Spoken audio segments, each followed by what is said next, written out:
Важная новость, друзья, что касается студентов и призыва в армию. Резко ужесточили правила отчисления. Студенты связывают это с подписанием контрактов на войну. В РТУ МИРЭ без предварительного уведомления изменили правила отчисления студентов, сообщает «Осторожно, новости» со ссылкой на учащихся.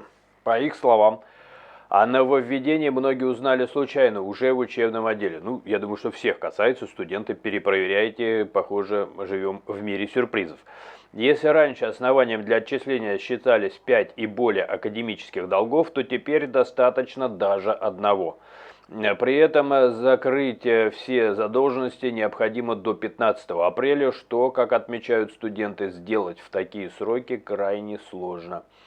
Так а если упрутся рогом в стену, я вам просто как человек, который был студентом, скажу, что есть разные механики, чтобы не дать человеку пересдать. Это называется, я это рассказывал и в деле, даже через криминал такие вещи пролезают. Я напомню историю Соколова, он дружил с различными, с гоблинами, ну то есть так хорошо он там дружил с некоторыми пропагандистами, как их называют, с Невзоровым, ну, вообще такой большой друг, он потом студентку лишил головы, я так напоминаю. И в чем была суть? Там говорили, что он не мог влиять и использовать свое должностное положение для того, чтобы студенток, ну, собственно говоря, к близости принуждать. Я даже высказывался со своей стороны, сейчас будет к месту напомнить не только о Соколове, но и о том, как устроена данная система образования. К сожалению, эта данность присутствует, то, что есть понятие кафедра, и если там какая-то, ну, какая-то неприятная личность образовалась, организовалась и хочет изгаляться над студентами, как правило, выживают из этой кафедры всех других адекватных преподавателей. На кафедре остаются один-два единомышленника по своим мыслям и извращениям либо продажности, либо студента ненавистничеству. И вот эти два, и с ними ничего невозможно сделать. Почему я говорю невозможно сделать? Ну, у меня сложный характер, меня много откуда пытались выкидывать. Есть такое понятие, как конфликтная комиссия, как возможность пересдать. Но если какая-то кафедра, какая-то созданная, просто такой камень в ботинке во всем образовании, в каком-то университете, в высшем учебном заведении, и там рулит какой-то один деятель, то пересдавать негде, потому что желательно, чтобы кафедра была большая, разные преподаватели, даже конфликтная ситуация, конфликтная комиссия, у тебя есть альтернатива. Так вот, в институтах очень часто из-за того, что на это наплевательски к этому отношение, и вот на примере даже криминальных дел, даже резонанснейших криминальных дел, я со своей стороны, друзья, вам сообщаю, что бывают ситуации, даже вот помимо того, что здесь опубликовано, бывают ситуации такие, что есть какая-то кафедра, и это как кистень могут использовать в своих интересах, скажут вот этому какому-нибудь, да, условно говоря, как такому же Соколову, извращенцу, вали студентов такое-то количество, и не пересдашь. Все вот эти варианты про 15 апреля там вообще отпадут как данность, если какая-то вот эта, значит, ну, человекоподобная безнравственность, кусок биологической безнравственности, если и будет просто поставлена задача такое-то количество людей, студентов завалить. Завалит и пересдать будет невозможно, потому что даже, еще раз, да, то есть нет альтернативного варианта. А вот это использование каких-то кафедр как молот просто такой карающий, это, к сожалению, встречалось и в мое время, и на примере дела криминального Соколова, я вам об этом говорю, и прикладываю здесь, так как всякие осторожные новости, конечно же, так глубоко не копнут. Тоже примеров много, ну, сейчас уже не об этом, не о каких-то отдельных, когда я копал глубже и так далее. По словам учащихся, изменения произошли на фоне активной агитации студентов с долгами к службе в войсках БПЛА. Ну, также со своей стороны напоминаю, что очень много блогеров высказываются, и примеры есть, и тех, кто попадал в эти войска, что это только на бумажке. Войска БПЛА, а потом ты идешь в какие-то другие места.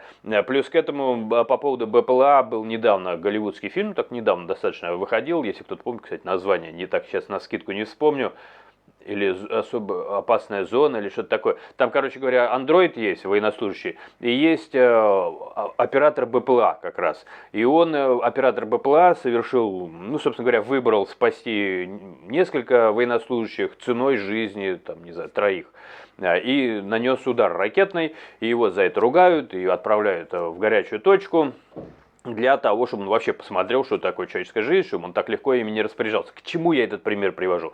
К тому, что те, кто верит в то, что они будут управлять БПЛА, забудьте об этом просто с порога. Вот опять же, мне не попадалось у блогеров такого разъяснения, но вы поймите, это не просто где-то ты в стране или еще что-то, от тебя зависит там чьи-то жизни, ты можешь бахнуть туда, они тут тебя туда не пустят. Туда могут пускать либо очень проверенных, либо очень лояльных, либо очень, правильно, мягко место лизальных, правильно. Туда не пустят кого попало. Почему? Потому что это может привести в дальнейшем к очень серьезным скандалам, там, внутриведомственным разбирательствам, когда ты, не знаю, будет, потому что водитель БПЛА должен делать очень серьезные выборы. Он практически должен принимать мощнейшие решения, которые могут аукнуться на самом верху. Ну, кто вас туда пустит? Просто включайте голову. Вот это мое мнение, что шансов такими вещами заниматься у какого-то студента безымянного, конечно же, нет.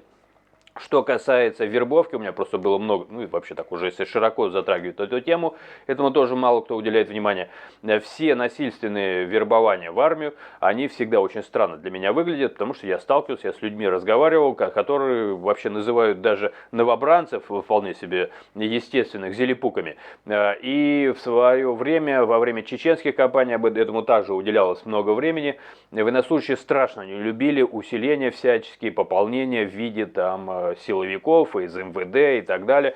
Объясняю кратко почему. Потому что это иждивенцы, потому что они не обстрелянные, они ни черта не знают, что такое боевые действия. Это просто куски мяса, которые желательно еще и в каком-то количестве сдать, что называется, принять и сдать потом попозже, хотя ну нахрен не сдалось.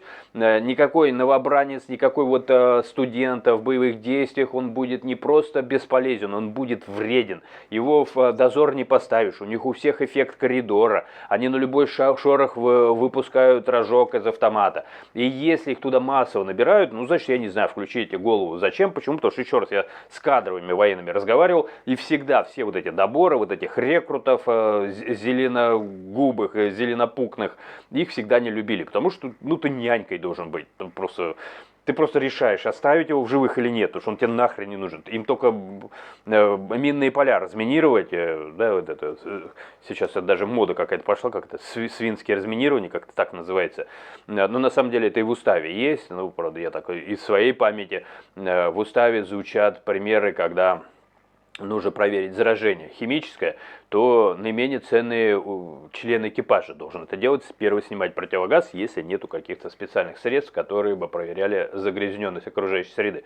Ну и так, к слову, устав все такие вещи позволяет. Кстати, если кто-то сильно переживает, что людьми могут разминировать поля, просто прогнав их по полю, нет, устав это позволяет. Если нет альтернативных вариантов, то задача командира, для него человек это ресурс. И это совершенно нормальное отношение, но я так на всякий случай, просто очень же многие следят за этими событиями, люди далекие от боевых действий, да, ну вот чтобы вы понимали, боевые действия очень много, какие грани сдвигают с точки зрения человеколюбия, гуманности, гуманитарности, так что давайте без наивности. И любой бездарь, который туда придет, студент, он нахрен там не сдался, ни со своими знаниями, уж точно не с управлением БПЛА, от которого зависит там жизнь целого подразделения. Кто их туда вообще пустит, хоть одного. Просто голову включать, если какой-то студент меня услышит. Ты башку свою включи, это куда угодно тебя может допустят. Там тебя может допустят делать массаж в определенных местах какого-нибудь важного тела, может быть даже губами. Но точно не БПЛА. Ну, потому что это тело может сдохнуть, когда ты будешь там где-то что-то управлять. Ну, это просто... Тот, кто в это верит, я не понимаю, как такой поступил в институт. Вот у меня только один вопрос. Еще раз, это очень ответственно. И больше того, сейчас в мире, да, об этом еще и в первые дни в 2022 году высказывали, что сегодня войны – это войны машин. И человек, в принципе, нужен скорее для фиксации контроля такой-то территории. И если она контролируется только людьми, то значит она не контролируется, это просто что-то изобразить. Контролирование сегодня может быть только машинами достигнуто, и машинами же должно оно осуществляться. Если это есть, значит такая территория. Я просто вижу, что очень много блогеров рассказывают, кто что захватил, занял. Это рассказы про то, как живое мясо становится горизонтально уже не очень свежим. Это только об этом. Потому что в мире войны машин, я не знаю, Скайнета, образно говоря, говоря, извините за адресацию Голливуда, побеждают только, то есть, финальные точки, когда такая территория контролируется, не знаю, беспилотниками наземными, надлетными, небо контролируется, и тогда все, это мы контролируем, ни один чужой беспилотник залететь не может, там, условно говоря. Да, ну или какая-то техника. Все, контролируется. Контролируется сегодня, ничто не контролируется людьми, если не закрыта эта территория теми самыми боевыми машинами беспилотного, значит, управления. И вот на этом фоне, когда все контролируется беспилотниками, какого-то вшивого студента вчерашнего, маменькиного, значит, супчика, да кто-то допустит к этим рычагам, что ли? Вот у меня это даже картина не рисуется, поэтому, студенты, не будьте идиотами. Я не знаю, где и кого, куда вы лизнули, чтобы поступить и после этого суметь поверить в то, что вас допустят. Это практически это уровень политики уже. Управлять беспилотником — это почти политика, пусть даже какая-то точечная.